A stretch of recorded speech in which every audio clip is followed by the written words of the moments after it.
One thing you should know about me is that I am an enormous Wicked fan.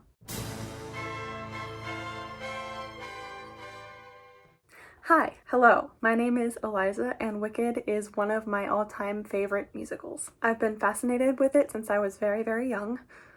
Probably too young to have been quite as obsessed with it as I was, but nonetheless. And of course, the film version of Act 1 became my entire personality when it was released last year. When the first official trailer for Wicked for Good was released last week, I immediately started writing down all of my thoughts and theories and reactions just for fun.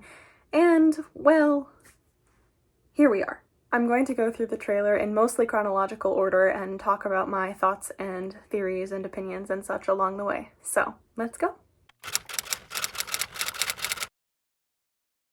The fact that this trailer starts with the window cracking, just like that first scene with the dormitory in part 1, is actually wild to me, I have to say.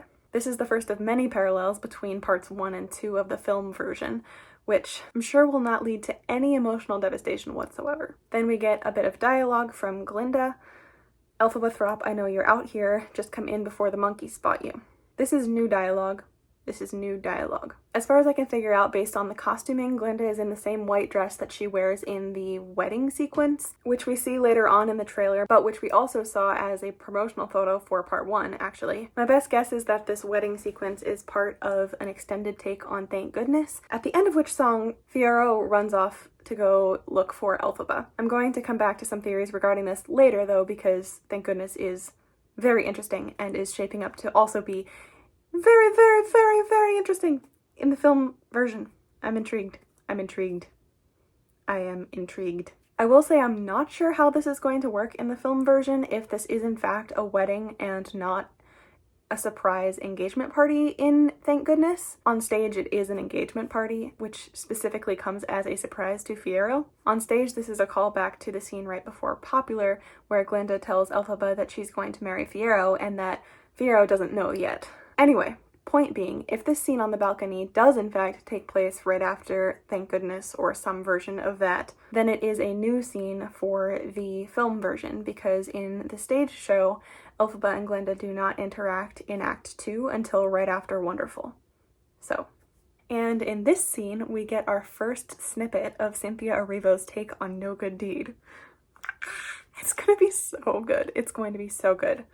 I absolutely cannot wait to hear what she does with the rest of the song, and I am inevitably going to be sobbing in a movie theater somewhere over it. So, it's fine. That's fine. I'm okay with that. I am wondering, however, if this specific scene in her hideout will be the No Good Deed scene, or if there's a bit of misdirection going on overlaying the lyrics to this particular visual. I'm not sure about it. The spellcasting clip here doesn't seem quite desperate enough to be No Good Deed, in my opinion. I could be wrong. If it's not No Good Deed, this could be new material, this could be a new scene. I guess it'd be from the beginning parts of the film, however, because she's not at Kiyomako Castle yet. The lair itself looks really cool. I really appreciate what the film version has done in terms of making Elphaba and Glinda even more visual parallels to one another in terms of the elements that they're associated with. Elphaba with the earth and roots, and Glinda with the air and bubbles. Also, the roots here in her lair sort of resemble the roots in the design of her broomstick, which I think is a really cool detail to have. It is also interesting to see this bit of anti-witch propaganda being put up in Munchkinland, which we actually see get taken down during No One Mourns the Wicked in part 1.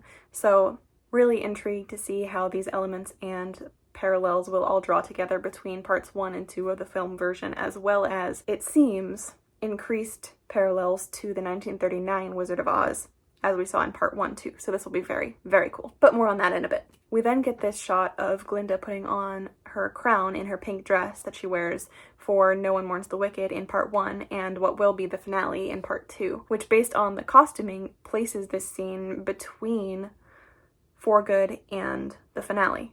But I'm going to talk more about this in a bit because there's lots going on. We get another bit of dialogue, this time from Madame Morrible. The Wicked Witch can't elude us forever, not with Prince Fiyero and his squadron hot on her tail. Then we get this delightful shot of Madame Morrible demonstrating her speciality, specifically her her quote from Act 1/Part 1, "Weather is my specialty." Don't look too closely at that tornado in the background. I'm sure it's not at all important at all, right?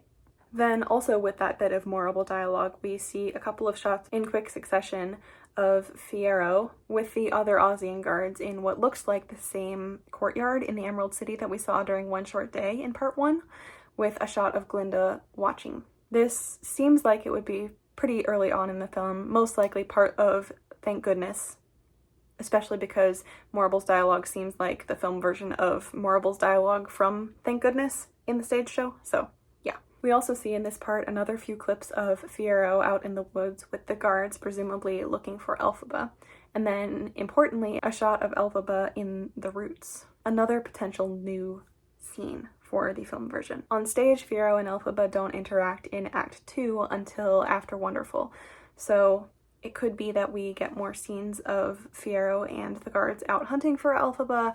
Perhaps this is part of a pre-Thank Goodness or immediately post-Thank Goodness sequence. This would be consistent with the fact that it looks like several Glinda and Elphaba scenes have been added. I think that adding scenes like this makes a whole lot of sense, considering that Act 2 of the stage show has a lot of events to cover and also runs parallel to the events of The Wizard of Oz happening in the background.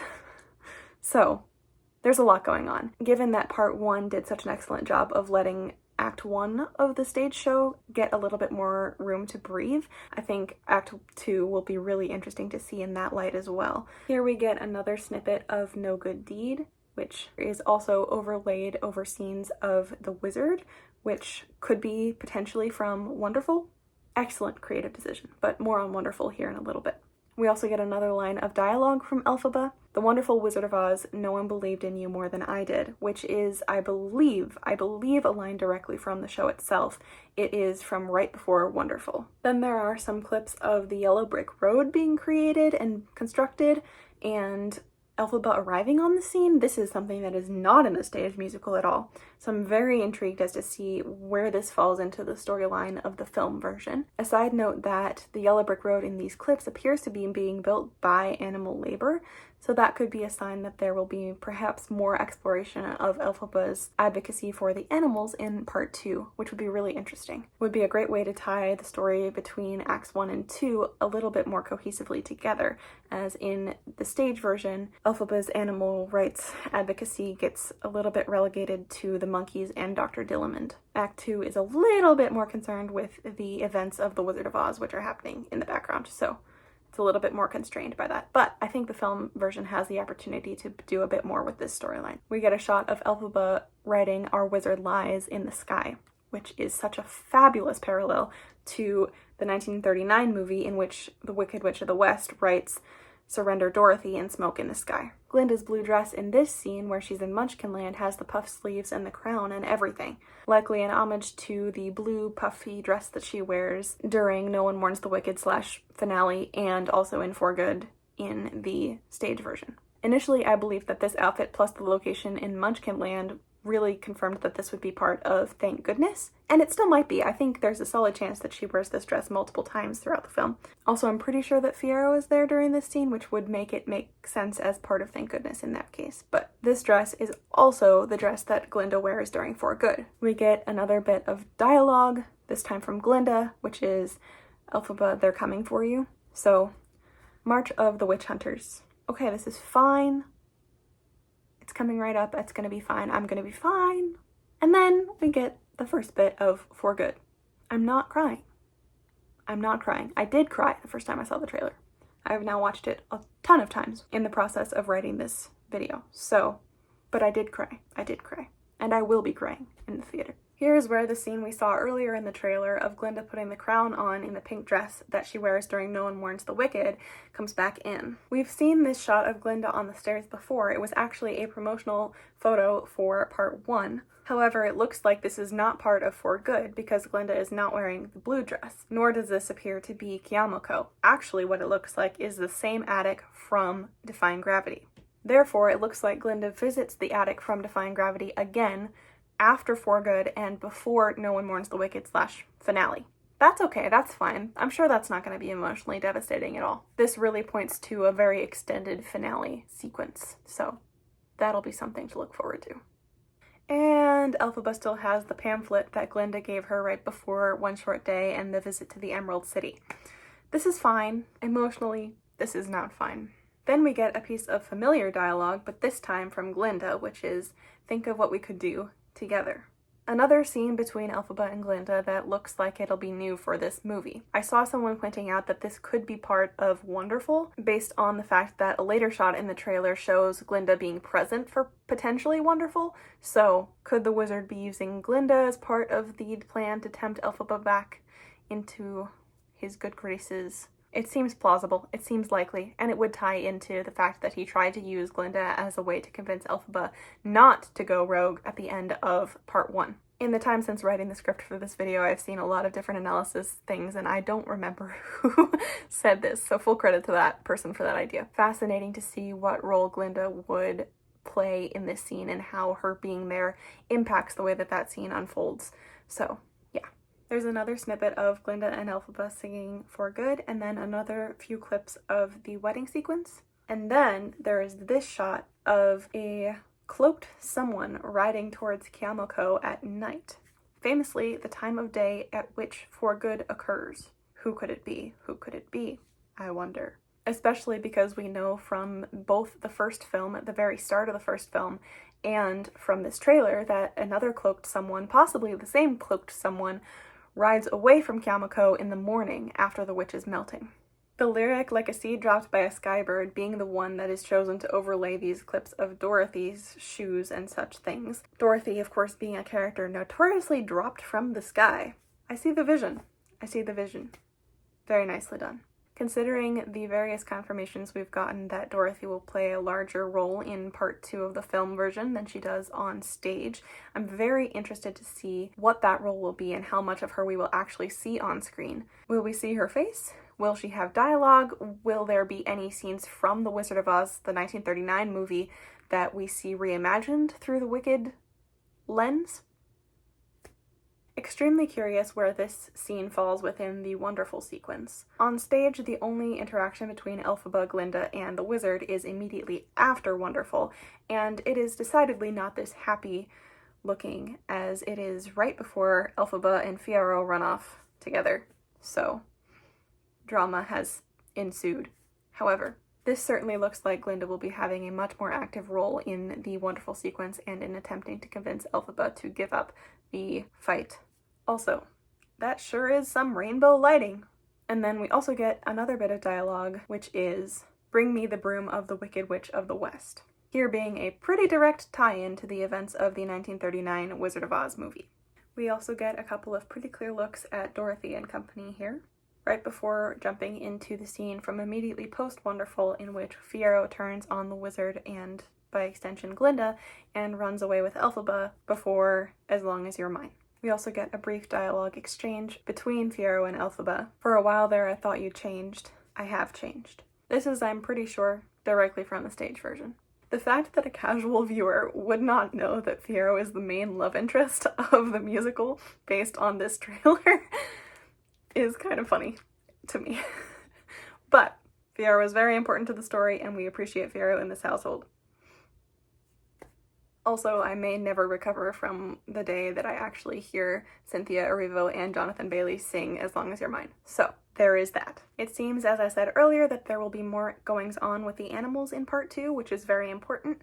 In this particular shot, it looks like they might be interrupting the wedding sequence, which might mean, by extension, that Elphaba is interrupting the wedding sequence, which is very dramatic and very real of her. I would do the same.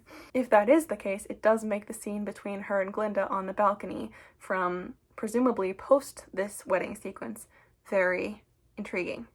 My own little theory here is that this bit of dialogue we get, "It's time for both of us to fly," is not actually all one line and is a composite line constructed for the purpose of the trailer.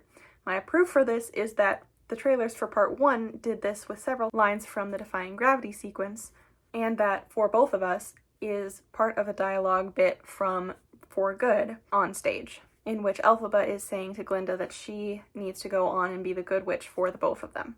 Just a small little thought. I believe that these shots of Glinda getting ready to go into her bubble in the Emerald City are from the same sequence as that of her putting on the crown and visiting the attic from Defying Gravity. This would again all be happening between For Good and the finale / No One Mourns the Wicked. And this is a sequence that we do not see in the stage show. Then we get more shots from the For Good sequence, which is not emotionally devastating at all, as well as the dialogue, "You're the only friend I've ever had, and I've had so many friends, but only one that mattered." Direct quotes from the stage show. This is why this musical gets to me every single time.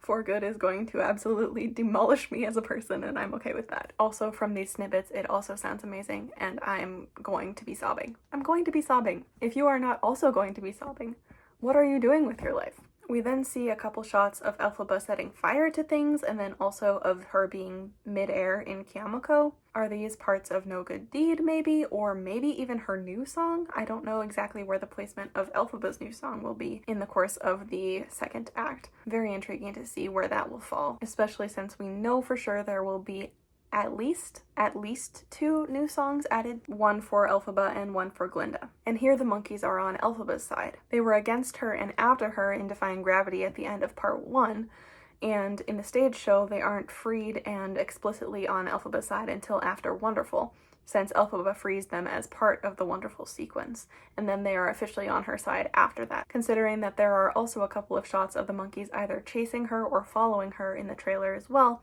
this will be interesting to see when they officially join Elphaba's side. We get a couple more shots at the end of the trailer after the title card, in which Elphaba has her dramatic Thor's hammer-like moment with her hat and broom, presumably when she's remembered that actually the wizard is a bad guy during the Wonderful sequence. And then she says, "I'm off to see the wizard." Parallels to the Wizard of Oz. Also, this is just a completely wild theory, but I think the only logical placement for this scene would be in the immediate aftermath of her visit to Nessa / the Wicked Witch of the East scene at the beginning of Act 2 / Part 2. My evidence for this being basically just what makes sense timeline-wise, and also that the background in this image looks vaguely like what we saw of the Governor's Mansion in Part 1. I don't know, just throwing that out there. Related side note, very excited to see the Wicked Witch of the East scene on screen. It's one of the things that is not on the official soundtrack for the musical, and so it's often a surprise to new viewers. Very interested to see how the scene will be translated onto the screen version. Also, if this is in fact Elphaba saying Dorothy's iconic line from the 1939 Wizard of Oz movie to Nessa, specifically, before she leaves to go see the wizard, yeah, they knew what they were doing with that. Anyway, I have been rambling for entirely too long, so there were some thoughts on the first official trailer for Wicked for Good. I will be counting down the days until November to see how wrong I inevitably am about all of this. And I'm incredibly excited to see how the second half of this story comes to life on screen. Would love to hear your thoughts and theories down in the comments below. Let's talk about Wicked, and until next time!